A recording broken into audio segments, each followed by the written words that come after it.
Hello everyone, my name is TheMadScorpyon and welcome back to another reset video. Now if you haven't seen my other video, I already did Eververse separately, so this will literally just be another reset video. I will not be covering the cosmetics, as again that has already been done separately. And I will be covering the hotfix later in the video. Of course I will talk about a few things right now, some of which being that liminality has been adjusted for dialogue, Crucible respawn timers are corrected, and some raids and dungeon endgame timers have been fixed. That is just some of the ones before I get into all of them. However, getting into the start of the reset, of course, there was an update. Act 2 has begun. There is some new items in the Eververse store. Of course, more of that I did cover in that respective video. And Trials will be returning, which will allegedly have bonus ranks. In addition to that, we do have bonus Vanguard reputation as well as Infamy. So if you weren't exactly excited for it, that is actually pretty good, just because last week we had 2 weeks of Iron Banner, plenty of Crucible, and now we have all the incentives to play everything that isn't Crucible, at least until Trials comes this weekend. From that point, the Nightfall for this week is actually the Fallen S.A.B.R.E, which is a very easy to farm Grandmaster, especially if you have the experience in. Otherwise, it's just one you have to learn, of which otherwise that dude is killing that other dude in the background. How about that? Aside from my distractions, the weapon available this week is the Wild Style Grenade Launcher, which, if I recall, is a double fire as well, but I don't know if it compares to previous double fires. I know there hasn't been that many, but I have played around with it. I did enjoy my time. I just don't know if this is worth grinding out for the god roll per se. In terms of the Crucible department, we do have Crucible Labs of Hardware Supremacy, which I recall is basically no abilities supremacy. So if you want to play a little capture the tags, that is the time for it in Crucible Labs. And keep in mind, supposedly they do have boosted reputation gains, or at least XP gains in the Labs modes. Aside from that, there is 6v6 of Team Scorched and Zone Control for the basic Crucible, and for the weird other ones, we have Survival 3v3, Competitive 3v3, and the usual Rumble 1v6 free-for-all. In terms of the weekly Rotators, starting off with the exotic mission, it is the Operation Seraph Shield mission, which is where you would earn the Revision 0 exotic anti-barrier pulse rifle. A pretty solid pick if you just need an anti-barrier source from long ranges, but however, with barrier pulse rifle this season, most people defaulting onto Outbreak, so get it for the collection of later seasons when barrier is a little bit more limited.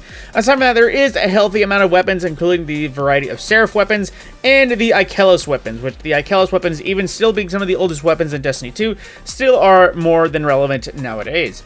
Moving into the daily raid, or the weekly raid is to say, it is actually the Root of Nightmares. So if you want to farm out Conditional Finality from Nezarec, or any of the red borders from the appropriate raid, now is the time. Of course, that means Master Mode is available, so the raid adepts from the said raid are also available, as well as any Master Mode triumphs if you wish to go for Dream Warrior, because most of the Master Mode triumphs are required for said title. From that point, the dungeon is the worst to farm out. It is Ghosts of the Deep, which is one of those ones that everyone needs to farm for Navigator if they don't have it, but no one really wants to because it is Ghosts of the Deep. Which, before I get any of those comments, I love the dungeon. It is a thematically great dungeon, and the first time through is amazing. It's every subsequent time after that. Speaking of raids, though, the weekly challenges, starting with Salvation's Edge, is Varied Geometry, which I believe would be the 4th encounter challenge if I'm running my days correctly. That name also sounds like it's appropriate for that. If not that, we are all ready to Witness Challenge. I don't know exactly what it is, of course, because it is fresh this week. I'm sure there is a guide somewhere, but I just haven't found it just yet. Moving into the total raid challenges, though, for Root of Nightmares, like I mentioned, all challenges are active because that is currently the farming raid. Crota's End is apparently not available at this time, allegedly, according to my thing. One moment. So that does appear to be a bit of an issue. Crota's End seems to not have a challenge mode. Keep that in mind, folks. You might run through it and might see a active challenge mode, but I'm not 100% sure if it is even there. Moving on, though, the King's Fall challenge is The Grass is Always Greener. Vow of the Disciple is Base Information. Vault of Glass is Oracle challenge. Deepstone Crypt is Tanic challenge. Garden of Salvation is the Link to the Chain, and Last Wish is the Summoning Ritual. Now, just to reiterate for the Master available raids, the Salvation's Edge is Mobility, and Root of Nightmares is Intellect, as those are 2 available Master raids, which, again, if you wish to farm it out, those are the armor stats that you will expect to see spiked. Aside from that, for Dares of Eternity, it is Hive, Fallen, and Ballast to Auric. And from that point, I am actually going to double check on something that I kind of was a little bit lax, and that is the weekly updates of challenges. So on the first page, we have Complete Act 2 Part 1 of A Rising Chorus. And we also have the Research and Development 4, which is complete the fourth essence of research. Learning Computer 2, which is Resetting Rep with Failsafe in the helm. Assimilated Rock and Stone is Mine and Acquire Azure and Golden Radiolite. I wish this was Deep Rock Galactic reference. Then we also have Failsafe Cracker 2, which is open an Echo chest after completing Echo's Battlegrounds, which, keep in mind, that is now here. We also have the Autocannon Analyst 2, which is defeating combatants in episode Echo's Battlegrounds while using sidearms. Going to be really nifty to try out the new Solar Sidearm. Bonus progress for seasonal weapons, of course. Echoing Firepower 2 for defeating combatants with pulse rifles, also a new pulse rifle available. Printed Arsenal for focusing seasonal engram weapons with Failsafe in the helm. Keep in mind this is probably going to be 2 different ones, which shouldn't be too hard if you've acquired a bunch of them, but keep that in mind. Round and round we go for generating orbs of power in Vanguard, Gambit, and Crucible playlist, which I imagine this is going to be long like last season.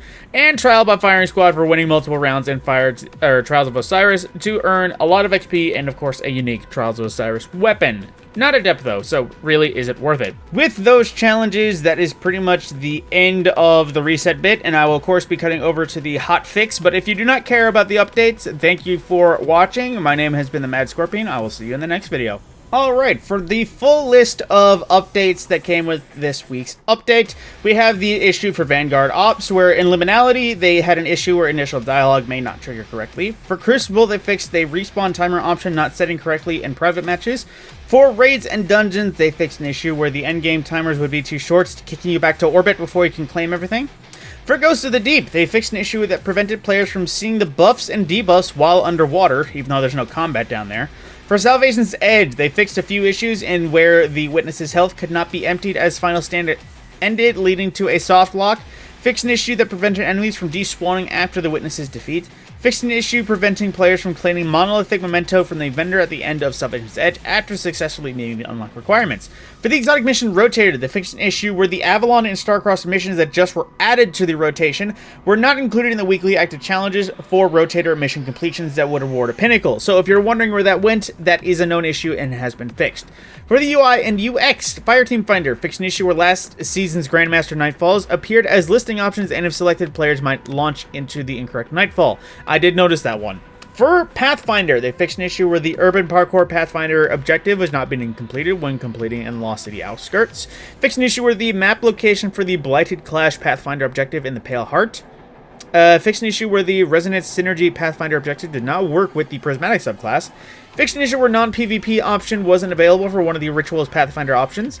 Changed the node that require 150 Cabal kills so that it takes all combatants into consideration. Cabal kills grant additional progress. For gameplay, the Shield Crush Artifact perk fixed an issue where Grapple Punch was gaining full bonuses from either half of the Artifact perk. While Radiant or Amplified was active, Grapple Punch gained a 12% bonus, and while Radiant Amplified, Evolving Male Frost Armor, or Void Overshield, Grapple Punch would gain another stacking 12% bonus. This results in net 25 bonus. Winter Shroud fixed an issue where it was providing a damage resistant PvP. For Thunder Crash, it fixed a crash that could occur if player cast Thunder Crash while holding onto an Unbreakable Shield. Interesting. For Armor, Precious Scars fixed an issue where the Soul Invictus and offensive bulwark aspects would block Kintsugi from properly working. Osmiomancies fixed an issue where grenade regeneration would work with grenades other than cold snaps. This fix does not affect Spirit of Osmiomancy, however. For weapons, they fixed an issue where enhanced eddy current perk was being applied twice. Fixed issue where keys from the raid used in Excision could provide a weapon whose pattern was already unlocked. Now it will drop a Salvation's Edge raid deep sight weapon that always provides a pattern unless all patterns are already unlocked.